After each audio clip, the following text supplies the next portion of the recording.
So for today's this session, we're going to be talking about defining logistics and working with conflicting schedules. I know all of you have been looking forward to this one. So there are three important steps that as organizers, we really need to consider. Whether we're going to be going with a remote versus a hybrid meeting, and what layout of the meeting room and what audio visual needs we're going to be using, and also how we're gonna manage the conflicting schedules. And for that, we're going to demonstrate some online tools that we recommend you can use. So I want to start our conversation today by just stating the obvious and describing the differences between remote and hybrid meetings. So I'm going to read this out for you. A remote meeting is usually known as a virtual meeting.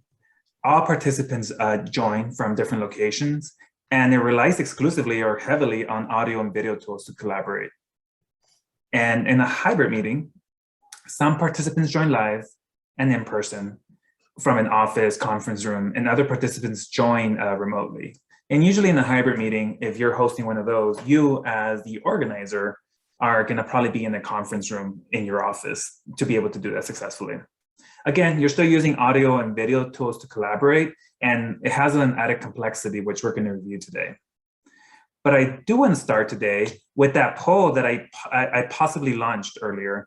So let's launch that poll now. And the question is, in the past month, what percentage of your meetings were hybrid or remote?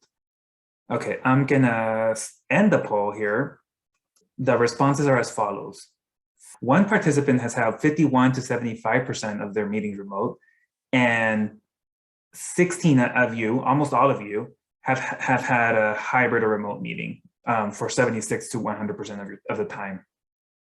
So that means that even as a lot of us are returning to normal, to what you might want to call that, remote and hybrid meetings are here to stay. There's been a large cultural shift on how meetings are facilitated, and which is why we also wanted to do this session to really talk about how we can do it successfully. So now I want to talk a little bit more about those benefits about remote and hybrid meetings, and in comparison to the in-person. But as Carolina was saying, when are you going to see your faces? When are we going to see us in person? There are some benefits to in-person that I don't want to discredit. Being able to see someone in person, understand that nonverbal language communication that happens, and even share a meal or a snack together are invaluable. And I think those are going to be difficult to recreate sometimes. But with that said, let me talk about some of those benefits. The one benefit about remote and hybrid meetings is that you can have participation from different locations and different time zones, and that can be facilitated pretty easily. And as a result of that format, what we understand is that you're going to have a tighter agenda, shorter meetings, less topics. Zoom fatigue is real, so generally your Zoom or your video conferencing meetings are going to be shorter. Most video conferencing software will have a recording capability, which is beneficial for different reasons. It's beneficial because if you can go back and review if you missed something. You can also share it with non-participants or folks who couldn't make it.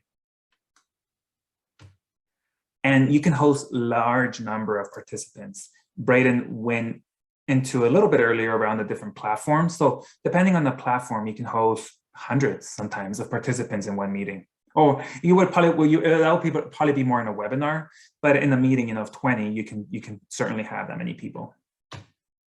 And sharing documents is easy and effective. It can be added to a chat, it can be sent via email, and everyone will have the document that they need. And finally, they're cost effective. You are reducing travel time, the time that it would take to get to that location. So you could potentially have more meetings and have some cost savings in terms of time and money there. Now, I want to chat about room layout. And for room layout, it's really going to be more important in the hybrid meeting setting. In the remote setting, all of you are independent. The first layout, which I want us to review, is the boardroom layout. Now, my sense is that a lot of you are familiar with this type of layout, and you can see the little badge here that we think that the boardroom layout increases engagement, and I'll kind of describe why. So let's talk about the uses. The boardroom, you know, it is a large table. All of you are around the same room, and this layout is very helpful because it can really help facilitate board of director meetings, your advisory committee meetings, or any discussion groups. While they vary in size, they allow for good dialogue. Attendees can see each other. They usually have enough space to work. If you bring food, for example, you can really spread each other out. Now, the great thing about a lot of us that work for large organizations is that there's usually at least one dedicated boardroom. And that dedicated boardroom usually has things like external displays, microphones, webcams. Those are already set up for you. And you just need to really follow up with your IT, or at least inspect the boardroom before, just make sure that you know how to use those things. And those are very conducive to like a hybrid meeting because of all these advantages. Now, the second one layout that I like a lot, and I think we use as well, is the U-shaped layout. Now, the U-shaped layout, similarly to the boardroom, can also be used for board of director meetings and committee meetings. The difference with this one compared to the boardroom is that you have an empty space on that right side, or wherever that is, and that allows for the presenter to stand up. So if you're reporting back on anything, it really makes it easier to highlight that presenter. Again, similar to the boardroom, you're going to have good dialogues.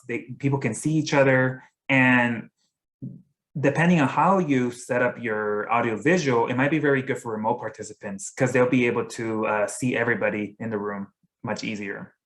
Now, most rooms are not set up like this. So you will have to set this up through multiple tables, and you'll have to evaluate in your room what audio visual needs you need to bring in or that you have. You might be able to adapt the room already, but that is the difference here. And let's keep talking about layouts. The next one are these other layouts, which I'm not going to go into, but I just wanted to mention them. There's the hollow square layout, which is great for meetings when there's a lot of note-taking and referencing materials, but might not be conducive for hybrid without a lot of like creativity.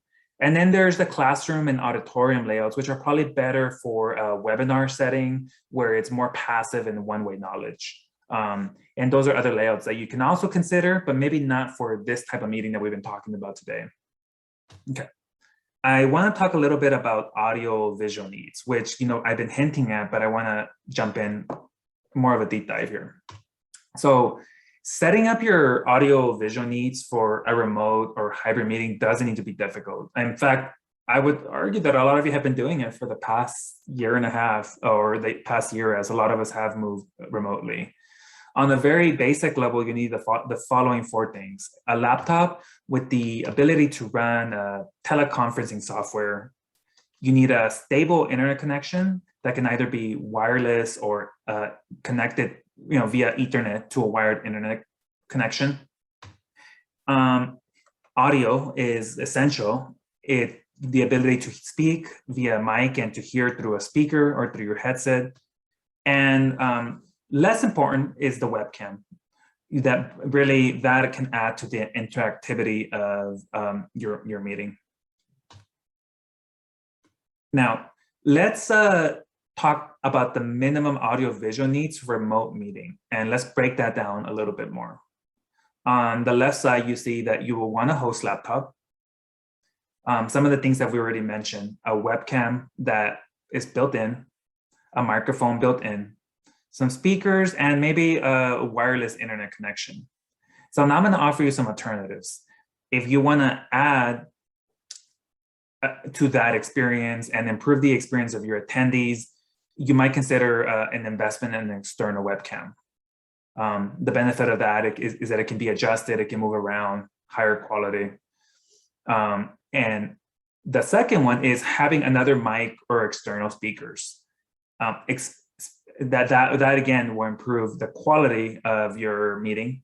And finally, if you're close to it, having a wired internet connection will increase your stability throughout the meeting. Some of the video that Andrea was showing in the first session was getting maybe like a spotty internet connection. Now, what I like with remote meetings, and I'm using one of them today, is a second monitor. And on that second monitor, I have my notes, my reference materials, and so that I can see how I can see as I'm presenting what is coming up. And I would suggest that it's not essential, but it's something that's going to bring a lot of value to you.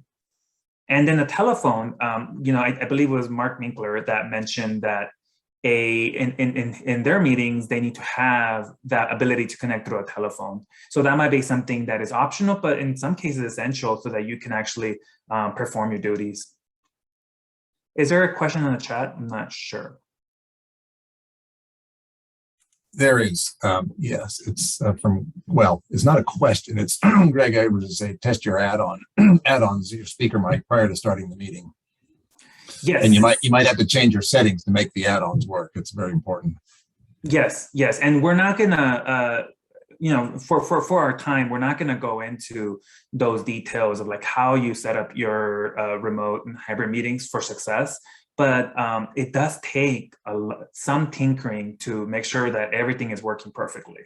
And it has been facilitated through services like Zoom, but it does take some effort to make sure that anything new that you're introducing is going to work well. But thank you for that comment. So I want to show you an example of a remote meeting and how this user here is setting up his meeting for success. So you can see that the gentleman here is sitting ready to go. The gentleman is using a host laptop, just his personal laptop. He decided to use the built-in webcam feature, no external for him. He wants to keep it simple. The second monitor seems to be where he has his Zoom chat and just kind of keeping track of the conversation. And then he has gone fancy and he's using a wireless mic so that he can move around easily. And in this conference room, there's a wired internet connection. So he's able to connect there and have a stable connection through that wired internet connection. Yeah, and this is, and again, it seems like he's using the conference room setup that we talked about, but using it just for this particular remote meeting. I'm gonna move now over to hybrid meetings. And I wanna say that hybrid meetings do require some more forethought. Again, you can keep it really simple, or you can build in the complexity as you feel more comfortable. And a lot of you probably have done this over time as you've had more meetings. Again, you're gonna start with that host laptop. And in this instance, I'm gonna suggest that you have a laptop connected to a display because that's gonna be large enough for your in-person participants as well. So you wanna have a second screen for sure. And like earlier, you might wanna use the built-in webcam. You'll probably want a microphone that is line in or wireless so that your other in-person participants can participate. You might be able to get away with wireless internet, but you'll probably want some external speakers so that your in-person participants can also hear what's going on. And I'm gonna offer you the alternatives as well, like I did earlier. In this instance, I would suggest an external webcam so that your other participants can also be seen. In addition, and maybe consider other types of microphones. There is microphones that are called omni microphones that allow you to get a 360-degree sound, and that's helpful for not having to move the microphone around. And again, I'll keep promoting that wired interconnection because it creates so much stability for everyone. And now let's do an example as well. So this gentleman here is hosting a hybrid meeting. Using that host laptop that it's so common, connected to a display that is found in the conference room, and it's pretty common, and using those built-in speakers that are sometimes common in those built-in displays. In this instance, he's using a line-in mic. As you can see, it can be moved around, or at least it's in a place where it's centralized. And also using an external webcam. I mentioned earlier that external webcams are helpful because they offer more flexibility. They're usually higher quality than what you're going to get in your built-in. And again, using a wired internet connection to create stability. Now, this whole setup, there's been some thoughtfulness. They've tested this before. So this meeting that's being facilitated, all these different systems or these add-ons, as we can call them, have been tested so that they work okay. And there still might be problems, but we try our best. So I would like to talk a little bit about equity and participation in hybrid meetings. Eddie, just a comment that Mark made from Maine, just that sometimes when using various platforms, that the settings will sometimes get switched inadvertently, from going from one platform to the next. So just another thing to keep in mind. You have to check your settings frequently. Yes. And, with that said, I want to go back to the comment that I made earlier that you might be doing, if you do get an update or if there are some administrative changes, a lot of these platforms will sometimes change the way you've done something.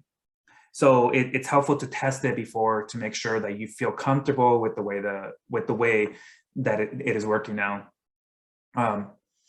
And what I was saying about equity in hybrid meetings is that we really try to make sure, at least in NEDARC here, that the experience of the remote participants and those that are participating in person is equitable. We might not accomplish that all the time because it's much easier when you're in person, but I'm going to talk about some tips that you can use for trying to get that equity when you have people both remotely and in person. The essential one is that everyone can speak and hear each other, both the remote and the in-person participants. And when possible, offer alternative texts. Some of these platforms have closed captioning. You could possibly send the presentation over with, like the PowerPoint deck before the meeting. Making sure that all the meeting resources are in a digital format, even so that everyone can have access to whatever you're going to be reviewing. Making sure that visual aids are accessible to all participants. And what we mean by that is if you're going to be doing a whiteboard exercise or making sure that both the in-person and the remote participants can participate. And in the same vein, making sure that if you are doing group activities, that there is a way to support the individuals in the remote setting. And for example, Zoom has a breakout room setting that you can use for those small group activities. So the third portion of this session is really how do we move forward on managing conflicting schedules, multiple time zones. And that's for that, I really want to talk today about 3 online resources that we use for scheduling. And for this portion of the session, I am going to demonstrate these 3 different resources, and that will hopefully that you can use those as a way to schedule when you're scheduling across different people. So let's start with the first one, which is everytimezone.com, and the link is here. You can, and Mike will be adding that to the chat. Now, this first online tool we want to show you is a website that allows you to compare your local time in comparison to other time zones. And this is very helpful if you're working with partners in other time zones. Think about the peer region, for example. And on your manual that you may have downloaded, we'll have the example of this demonstration as well, but I'm just going to show you. So I'm going to go to a browser here, and we're going to get here to the Every Time Zone page. Now, the first thing I want to show you about this website is that this is actually kind of hidden, so let me show you here. It will show you your local time here. So I'm in Mountain Standard Time, so it's 12:37 Mountain Standard Time. And you can actually use, you'll have a green box here. This little green box can be toggled from left to right, and it would adjust to the time that you're thinking about. So let's say that I wanted to have a meeting today at 2 p.m. So I'm gonna go here to 2 p.m. and it's gonna let me know that, yes, it's 2 p.m. in Mountain Standard Time. For Pacific Standard Time, it is 1 p.m. For Central Time, it is 3 p.m. And for Eastern Time, it is 4 p.m. So that will help me quickly evaluate what time I'm gonna meet with my participants, or what time I may be able to find that would be appropriate. Now, and likewise, you can keep moving this. So if I wanted to meet at, like, let's say 5 o'clock p.m., you'll see all these times get adjusted pretty quickly. Now, you don't need to log in to go through these features, but if you do create a login, what you're able to do, and I've logged in earlier, is you can customize your time zones. If you're never going to use Dubai or Mumbai, India, or Singapore or Beijing, you can go ahead and remove them. And if you have another time zone that is not listed here, you can go ahead and add that time zone, search it, and you can find it. And these settings will be saved so that next time you don't have, it's a little easier. So let's say that I was only working with Pacific. I can save those changes, and I'm only looking at Pacific, and Central as well. And that way it's easier for you to navigate it, and it's not as cognitively challenging.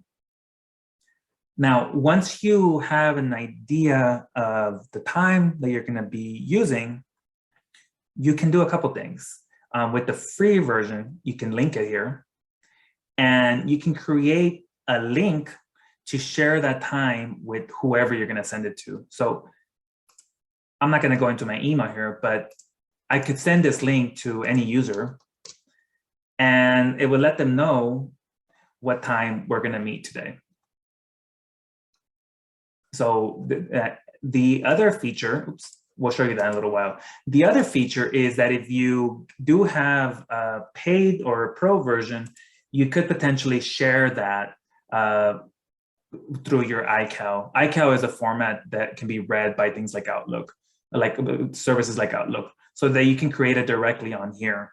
But we don't have the pro version, so we're just showing you that.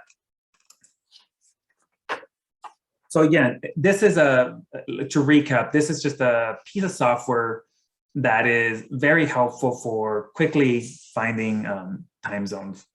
Does anybody have any questions about this one before I show the next one? The one thing I just wanted to point out is that I didn't show is that it shows you days too. So this is August 13, August 14. So if you are planning ahead, you can kind of think through. A lot of us are working on continental US, so that might not be such an issue. Okay, the next one I want to show you today is called Time and Date. Now, Time and Date is another website that allows you to find suitable time zones, but it allows you to check between multiple locations. And the nice feature about it is that it allows you to find times that are within the business hours, standard, I think 8 to 5 p.m. So I like this one for that very reason. So we can add that to the chat, but there are two ways to get into this page, which I'll show you right now. So let me get out of here and go back to the browser. So I'm already, if I'm in the main page, Time and Date, you can go to International Meeting Planner, and you'll get to it there. But I believe we're adding the direct link on there. Now for the meeting planner, you can see that it has defaulted here to my location, which is Salt Lake City. And let's say that I wanted to have a meeting with someone in DC. So I can go ahead and find a city. I'm going to look for District of Columbia, if I can find it. All the way down here, and there by Washington, DC. It's pretty extensive. And I can add more locations, but I'll just add 2 of them so that you can visually see what I'm talking about here. Now, again, this website knows that right now it is 12:42 p.m. my time. So it's saying, dear Eddie, if you wanted to schedule a meeting with Washington, DC, these are the ones in green are the times that would be appropriate for a meeting today. So if you're trying to meet with them at, let's say 6 o'clock your time, that's going to be 8 o'clock their time. That might be a little bit out of the range of like suitable meeting time. If you go down here, it tells you that the green legend are the general working hours, the hours where you probably want to make a meeting. Again, you can do that from more than one location and select a meeting time. And that really narrows down your range of like when you can actually meet with someone with those general working hours. So the last one that I want to show you today is like Doodle. And I have been using Doodle personally for more than a decade, if it has been around that long, probably. And we use it very heavily with scheduling our advisory committee, which is, they're scattered all around the country. And this is a very essential tool that I think we use at least once a week. And I'll demonstrate that now. Now, for Doodle, my suspicion is that a lot of you are familiar with it, but you don't need to log in to necessarily access some of these features. But so what I'm gonna do, because it seems that I am logged in, I'm gonna go through Chrome and use it on logged in because it has logged me in. Okay, so let me grab that and then we'll log in and we'll show you that feature. Okay, so here's Doodle. So what I like about Doodle is just the simplicity. So if I wanted to create a meeting, so let me backtrack a little bit. Doodle is really going to be used when you're trying to find a time that you can meet with a person or with a group of people. And those people might be in different time zones. They might have different dates that they're available. So really we use Doodle as a way to narrow down available dates for everyone. So if I want to create a Doodle, I would have to give it a name. So we'll call this a, super secret meeting. And we'll say that this location is going to be via Zoom. And we won't add a note. Now, when you get to this page, and again, some of you may have used this already, they're going to ask you to pick potential dates for your meeting. And usually what I have done at this point, if I'm, let's say, having a meeting with external partners, and I have looked at everyone in NEDARC's calendar through their Outlook so that I can select times that they can make it, and I can reduce the number of options prematurely, so I don't have to worry about that. Now, I usually use the month feature here, which allows me to see visually what days I want to meet. So let's say that I wanted to have a meeting in this month, and I wanted to have it on the 25th and the 26th and the 27th. Once I select those dates, I can select what times I want to meet. So I had checked my calendar, and I know that I can do 12 p.m. to 1 p.m. or 12 p.m. to 1 p.m. And I usually, as a practice, I usually make them an hour. And I can also do 1 p.m. on that day to 2 p.m. Now, Doodle gives you the option of copying and pasting these time slots for those 3 days, or you can just create new days. So let's say on the 27th, I also could do 2 o'clock here. So I would say I can do 2 p.m. as well. 2 p.m. to 3 p.m. So now these are the times that I'm saying I can do, and I'm going to offer those options to my different participants. So I'm going to press continue.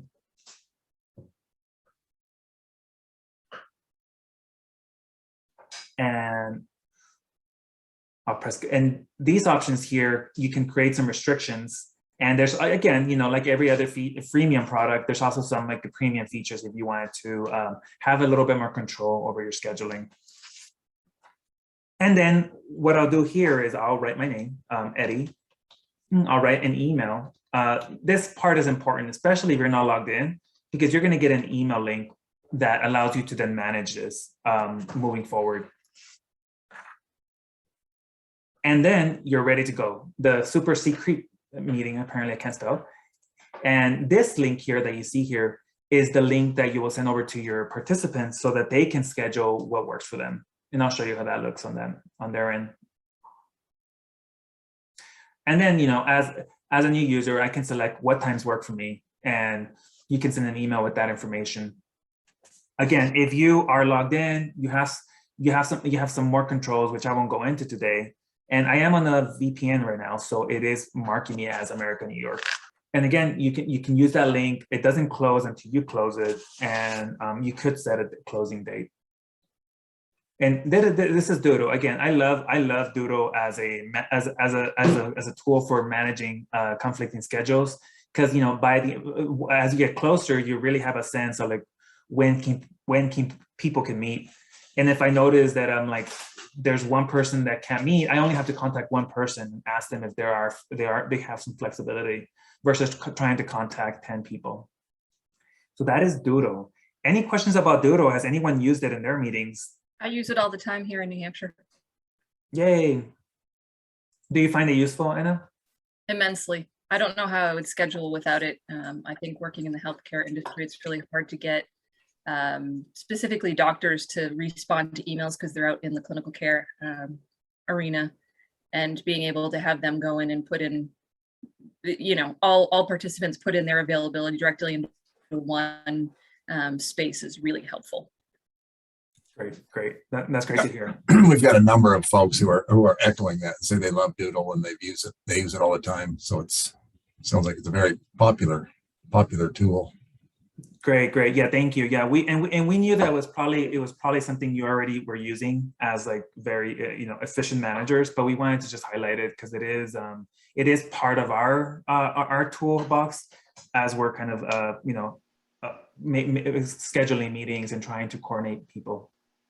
So now that you have your scheduled participants via Doodle and via the other pieces of software, you're going to get ready to schedule. And I just want to talk about a few final steps here.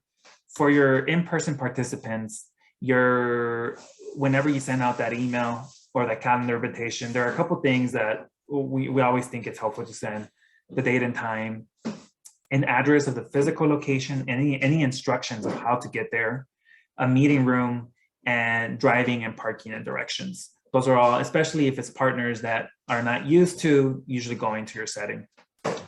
For your remote participants, really you're going to consider the remote meeting link.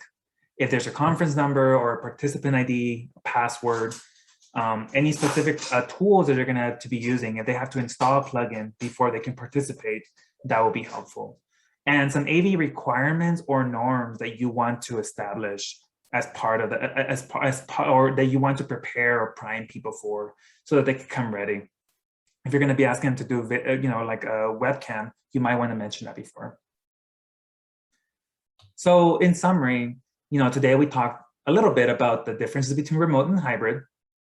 We talked about room layouts and how, specifically in hybrid settings, what those audio-visual needs might look like, and how we can manage conflicting schedules with individuals that are busy. These are some of the resources that I used to create this session. You can also look at the remote meeting task checklist, which has like a overview as we're going through all these steps today. And the technology checklist as well is helpful as you prepare to try to remember everything that you need to do to get ready for like a hybrid or remote meeting. And these are some of the references that describe how we put that presentation together. Well, thank you all. I do appreciate your participation today.